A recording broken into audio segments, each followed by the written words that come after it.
aləm bilirsiniz ki, sizin keçdiyiniz məşğələlər sırasında ətraf aləm ən öndə gedən məşğələlərdən biridir.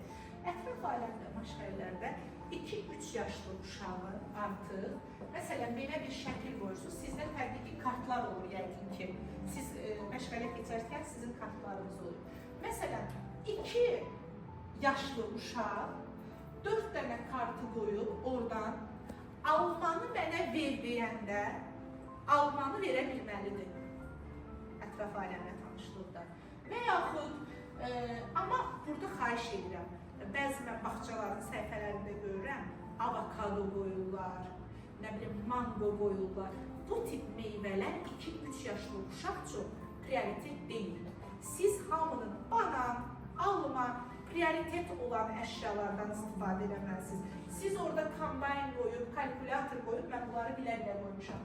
Kalkulyator qoyub, deyə bilməzsiniz ki, mənə kalkulyatoru ver, uşağın anlaq səviyyəsinə uyğun deyil. Yaşı həmişə uşağın nəzərə alınmalıdır.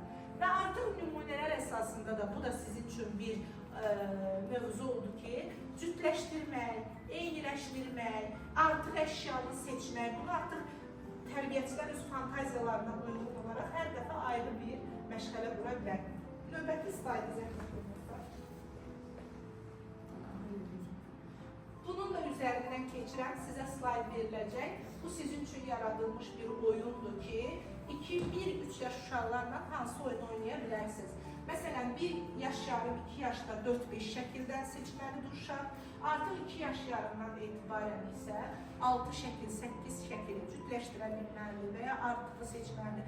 Məsələn, uşaq, misal üçün 3 yaşında uşaq artıq alma, heyva, banan qoymusunuz, bir dənə də maşın qoymusunuzsa, artıq əşyanı seç deyəndə maşını seçə bilməlidir orada. Bir də burada ehtiyatlı olmalısınız, niyə maşın dedim? Bəzən oğlanlar maşını sevdiyinə görə, qızlar gəlinciyi sevdiyinə görə onu seçə bilər.